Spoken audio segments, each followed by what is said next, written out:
은혜의 왕국은 바울이 히브리인들에게 보낸 편지에서 분명히 찾아볼 수 있다.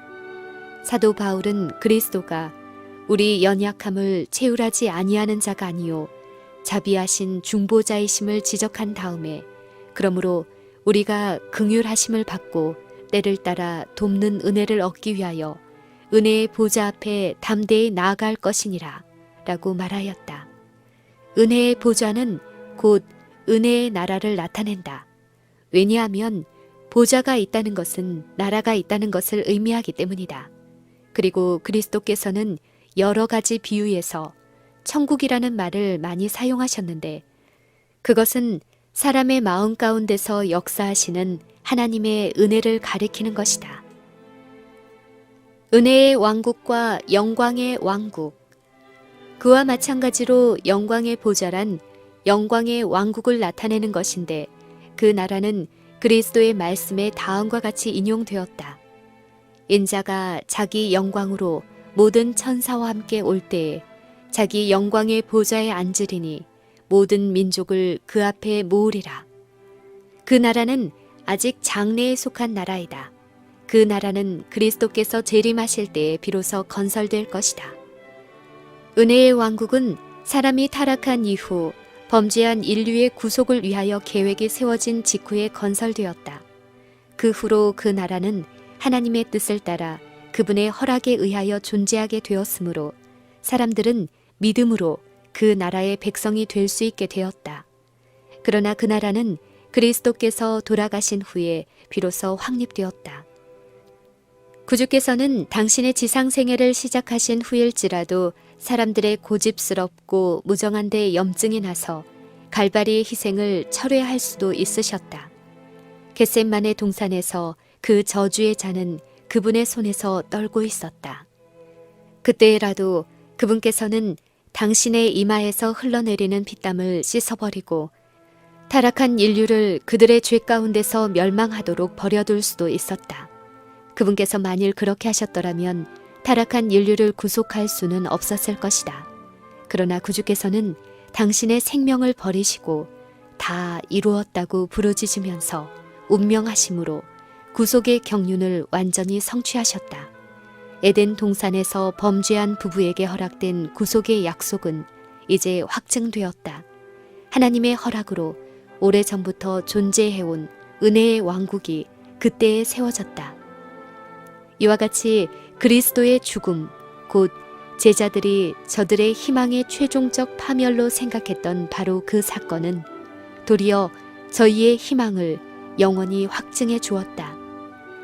그 사건은 한편으로 그들을 비참한 실망 가운데 빠뜨렸으나 그것은 또한 그들의 믿음이 옳았다는 것을 입증해 주는 최고의 사건이었다.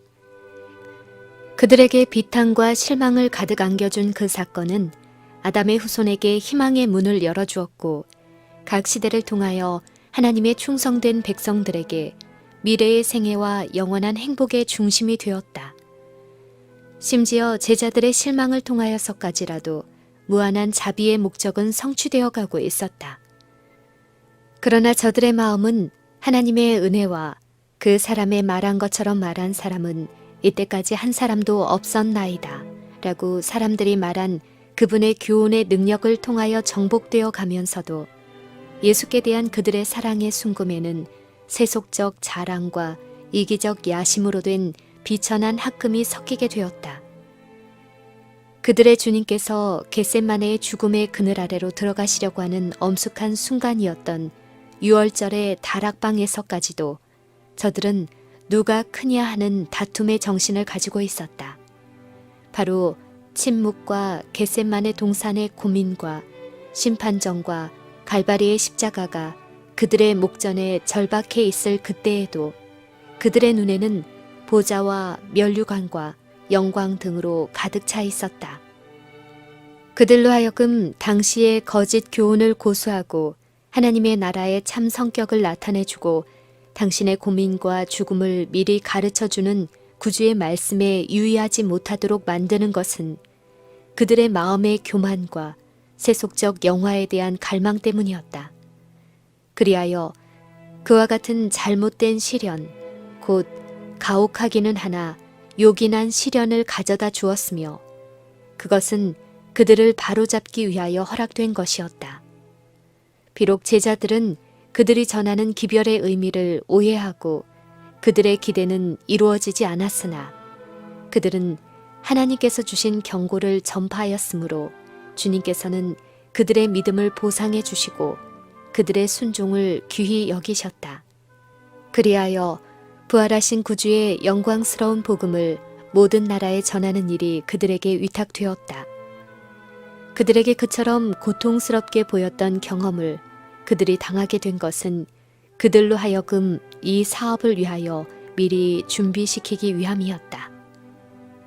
절망에서 기쁨으로. 예수께서 부활하신 후 엠마오로 가고 있는 당신의 제자들에게 나타나셔서 모세와 및 모든 선지자의 글로 시작하여 모든 성경에 쓴 바 자기에 관한 것을 자세히 설명하시었다. 제자들의 마음은 흥분되었다. 그들에게는 믿음이 불타올랐다. 그들은 예수님께서 그들에게 친히 나타나시기 전부터 이미 거듭나서 산 소망이 있었다. 그들의 이해력을 밝혀주시고 그들의 믿음을 확신한 예언 위에 세우는 것이 예수님의 목적이었다. 그분께서는 당신께서 친히 말씀하신 증거에서뿐만 아니라 표상적인 율법이 가리키는 상징들과 그림자들을 통하여 그리고 구약의 예언들을 통하여 그들의 마음속에 진리가 굳게 확립되기를 원하셨다. 그리스도의 제자들에게는 자신들을 위해서뿐만 아니라 그리스도에 관한 지식을 세상에 전하기 위하여서도 명철한 신앙이 필요하였다. 그러므로 예수께서는 이런 지식을 주시는 첫째 단계로서 제자들의 생각을 모세와 선지자들에게로 향하게 하셨다. 부활하신 구주께서 구약 성경의 가치와 중요성에 관하여 증거하신 것은 바로 이런 의미에서였다. 다시 한번 구주의 온유하신 얼굴을 대할 때에 그 제자들의 마음에는 과연 어떠한 변화가 일어났던가? 그들은 전에 없이 더욱 완전한 의미에서 모세가 율법에 기록하였고 여러 선지자가 기록한 그 일을 만나게 되었던 것이다. 불안, 고통, 실망은 완전한 보증, 구름 한 점 없는 믿음으로 바뀌어졌다. 구주께서 승천하신 후에 그들이 늘 성전에 있어 하나님을 찬송한 것은 얼마나 놀라운 일인가. 구주의 치욕적인 죽음을 아는 사람들은 그 제자들의 얼굴에서 슬픔과 낭패와 실망의 표정이 나타날 것으로 생각하였다. 그러나 그들은 오히려 기쁨과 승리의 표정을 보게 되었다. 그 제자들은 그들의 앞에 있는 일을 위하여 얼마나 훌륭한 준비를 하고 있었던가. 그들은 그들이 경험할 수 있는 가장 어려운 시련을 겪었으며 인간의 안목으로 볼 때 모든 것이 수포로 돌아간 것처럼 보일 때 하나님의 말씀이 어떻게 의기양양하게 성취되었는지를 보게 되었다. 그러므로 무엇이 능히 그들의 믿음을 꺾어버릴 수 있으며 그들의 불타는 사랑을 꺼버릴 수 있겠는가. 극심한 슬픔 중에서도 그들은 큰 안위를 얻었고 영혼의 닷 같아서 튼튼하고 견고한 소망을 가지게 되었다. 그들은 하나님의 지혜와 능력을 눈으로 보았으므로 사망이나 생명이나 천사들이나 권세자들이나 현재의 일이나 장래의 일이나 능력이나 높음이나 기품이나 다른 아무 피조물이라도 우리를 우리 주 그리스도 예수 안에 있는 하나님의 사랑에서 끊을 수 없으리라는 것을 확신하게 되었다. 그들은 말하였다. 이 모든 일에 우리를 사랑하시는 이로 말미암아 우리가 넉넉히 이기느니라. 주의 말씀은 세세토록 있도다. 누가 정죄하리요? 죽으실 뿐 아니라 다시 살아나신 이는 그리스도 예수시니 그는 하나님 우편에 계신 자요 우리를 위하여 간구하시는 자시니라. 주님께서는 내 백성이 영영이 수치를 당치 아니하리로다. 저녁에는 울음이 기숙할지라도 아침에는 기쁨이 오리로다 라고 말씀하셨다. 예수께서 부활하신 날 제자들이 그들의 구주를 만나서 그분의 말씀을 듣고 마음이 뜨거워졌을 때 그들을 위하여 상처를 입으신 그분의 머리와 손과 발들을 보았을 때 승천하시기 전에 그분께서 그들을 베다니로 데리고 가서 축복의 손을 펴고 너희는 온 천하에 다니며 만민에게 복음을 전파하라. 내가 세상 끝날까지 너희와 항상 함께 있으리라 라고 말씀하셨을 때 오순절날에 허락하신 보혜사가 임하사 하늘로부터 능력을 베푸시고 믿는 사람들이 승천하신 주님의 임재를 깨닫고 마음이 감동되었을 때 그들은 비록 그들의 갈 길이 그리스도께서 가신 길과 같이 희생과 순교의 길인 줄 알았을지라도 그들이 제자가 되던 당시에 희망하였던 그대로 세상에 속한 영광을 버리고 주님의 은혜의 복음을 위한 봉사의 대가로 그분께서 오실 때에 받을 의의 면류관을 받고자 하지 않았던가.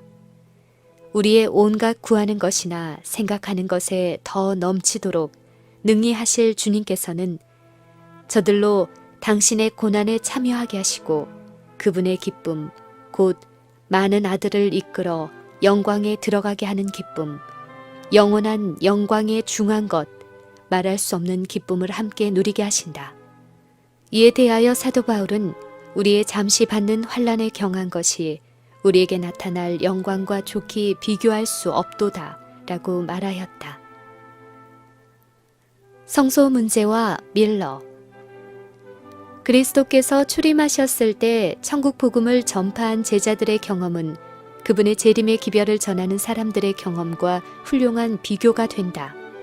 마치 제자들이 나가서 때가 찼고 하나님 나라가 가까웠다고 전파했던 것처럼 밀러와 그의 동역자들은 성경에 기록된 가장 길고 최종적인 예언적 기간이 바야흐로 끝나려고 한다는 것과 심판의 날이 가까웠다는 것과 영원한 나라가 세워지려 한다는 것을 전파하였다. 제자들이 증거한 때는 그 근거를 다니엘서 9장의 70주일에 두었다. 그런데 밀러와 그의 동역자들이 전한 기별은 70주일이 그 일부분에 해당하는 다니엘서 8장 14절의 2300일의 끝에 관한 기별이었다. 그러므로 그 두 기별은 한 개의 큰 예언적 기간에 포함된 제각기 다른 부분들의 성취에 근거를 둔 기별들이었다. 초대의 제자들처럼 윌리엄 밀러와 그의 동역자들은 그들 자신이 전하는 그 기별의 의미를 충분히 이해하지 못하였다. 오랜 세월이 지나는 동안 교회 안에 형성된 오류들 때문에 그들은 예언 가운데 있는 중요한 점을 정확하게 해석할 수 없게 되었다.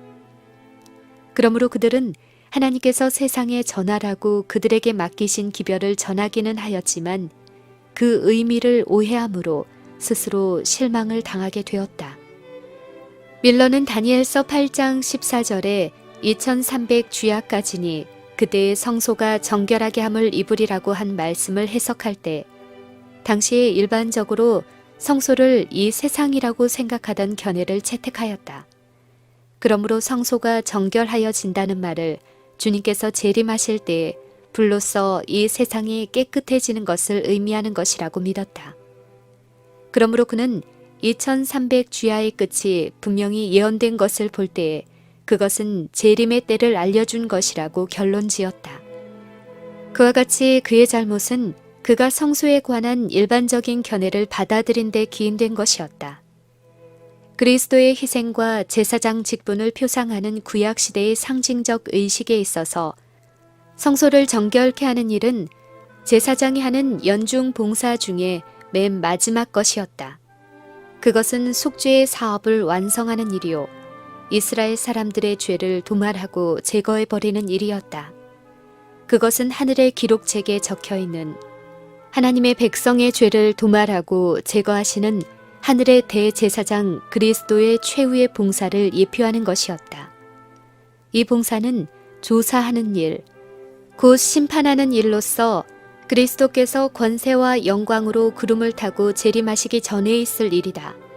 왜냐하면 그리스도께서 다시 오실 때는 모든 사건이 결정된 후가 되기 때문이다. 예수님께서는 보라, 내가 속히 오리니 내가 줄 상이 내게 있어 각 사람에게 그의 일한 대로 갚아주리라고 말씀하셨다. 또한 요한계시록 14장 7절에 하나님을 두려워하며 그에게 영광을 돌리라. 이는 그의 심판하실 시간이 이르렀음이라고 한 첫째 천사의 기별은 재림 직전에 있을 이 심판을 말한 것이다. 시련을 돌파함. 이 경고를 전한 사람들은 올바른 기별을 바로 그 기별이 요구되는 올바른 때에 선포하였다. 그러나 마치 초기의 제자들이 다니엘서 9장을 근거로 때가 찼고 하나님 나라가 가까웠다는 기별을 전하기는 하였지만 바로 그 성경 가운데 메시아의 죽으심에 대한 예언이 있는 것을 깨닫지 못했던 것처럼 밀러와 그의 동역자들도 다니엘서 8장 14절과 요한계시록 14장 7절을 근거로 기별을 전하면서도 재림 전에 하여야 할 다른 기별이 그 같은 14장에 기록되어 있는 사실을 깨닫지 못하였다. 제자들이 70주일의 끝에 건설될 하나님의 나라에 대하여 오해했던 것처럼 재림 신자들도 2300주야가 마칠 때 일어날 사건을 오해하고 있었다. 이 두 경우는 다 같이 진리에 대하여 사람들의 마음을 어둡게 하는 일반적인 오류를 그냥 받아들이거나 고집함으로 생긴 일이었다. 그 두 종류의 사람들은 다 같이 하나님께서 전하고자 하시는 기별을 전함으로 하나님의 뜻을 성취하기는 하였으나 그들은 다 같이 자기들의 기별을 오해함으로 실망을 당하였다. 그러나 하나님께서는 그 심판에 대한 경고를 저들이 해석하는 그대로 전파하도록 버려두심으로 당신의 자비로운 목적을 이루셨다. 그 큰 날이 임박하였으므로 하나님의 백성들은 그분의 섭리에 의하여 그들의 심중에 있는 것을 그들에게 보여주기 위하여 일정한 시기에 시험을 받게 되었다. 그 기별은 교회를 시험하고 정결케 하기 위하여 필요하였다. 그들은 각자의 애정이 세상으로 향하여 있는지 그리스도와 하늘로 향하여 있는지를 스스로 알아보게 되었다. 그들은 구주를 사랑하노라고 공언해 왔으므로 이제 그들의 사랑을 입증해야 했다. 그들은 세속적 희망과 야망을 버리고 기쁨으로 주님의 재림을 영접할 준비를 갖추고 있었던가. 그 기별은 그들의 참된 영적 상태를 분별할 수 있도록 그들에게 주어진 것이었다. 그것은 그들로 하여금 회개와 겸비로써 주님을 찾도록 그들을 깨우쳐 주기 위하여 은혜로 주신 것이었다. 그 실망은 그들이 전한 기별에 대한 오해로 생긴 것이었으나 이것이 오히려 그들의 유익이 될 것이었다. 그것은 그 경고를 받아들이노라고 공언하는 자들의 마음을 시험하는 것이 될 것이었다. 그들은 실망을 당함으로 그들의 경험을 버리고 하나님의 말씀에 대한 확신을 버려야 할 것이었는가? 그렇지 않으면 그들은 겸손한 마음으로 기도하고 그 예언의 뜻을 이해하지 못한 곳을 찾아내기 위하여 노력할 것이었는가? 얼마나 많은 사람들이 두려운 생각으로 혹은 일시적 충동과 자극으로 동요되었던가? 반신반의의 사람들과 믿지 않는 사람들이 얼마나 많았던가? 많은 사람들이 주님의 나타나심을 기뻐하노라고 공언하였다. 그러나 그들이 세상의 조소와 비난을 견디어야 하고 시기가 지연되고 실망에 빠지는 시험을 당하게 될 때 믿음을 버리지 아니할 것인가? 하나님께서 그들에게 행하시는 일을 즉시 깨달을 수 없으므로 성경 말씀에 의하여 명백히 증명된 진리라도 그들이 버리지 않을 것인가? 이와 같은 시험은 참된 믿음을 가지고 말씀의 교훈과 하나님의 영의 지시라고 믿는 바를 그대로 순종해온 사람들의 힘을 나타낼 것이었다. 그것은 그들이 성경을 성경 자체의 해석으로 삼지 아니하고 사람의 견해나 해석을 받아들이는 일이 얼마나 위험한 것임을 경험을 통하여 가르쳐 줄 것이었다. 그들의 잘못으로 말미암아 생긴 혼란과 슬픔은 믿음의 자녀들을 교정시켜 줄 것이었다. 그들은 예언의 말씀을 더욱 세밀히 연구할 것이었고 그들이 가진 믿음의 기초를 더욱 엄밀히 검토해 봄으로 비록 일반 그리스도 교회가 널리 인정하는 바일지라도 그것이 성경의 진리의 기초를 둔 것이 아니면 거부할 것이라는 사실을 배우게 될 것이었다. 그들에게는 초기의 제자들과 마찬가지로 그 시련의 시간이 이해할 수 없는 듯이 보였을지라도 후에 가서는 명백하게 밝혀질 것이었다. 그들이 만일 주께서 나중에 어떻게 행하신 것을 보게 된다면 그 시련이 저들의 잘못에 기인된 것이었을지라도 그들을 향하신 하나님의 사랑의 계획은 확실하게 성취되고 있었다는 것을 깨달을 것이다. 그들은 주는 가장 자비하시고 긍휼히 여기는 자시며 여호와의 모든 길은 그 언약과 증거를 지키는 자에게 인자와 진리로다라고 한 성경의 말씀을 귀중한 경험을 통하여 배우게 될 것이다.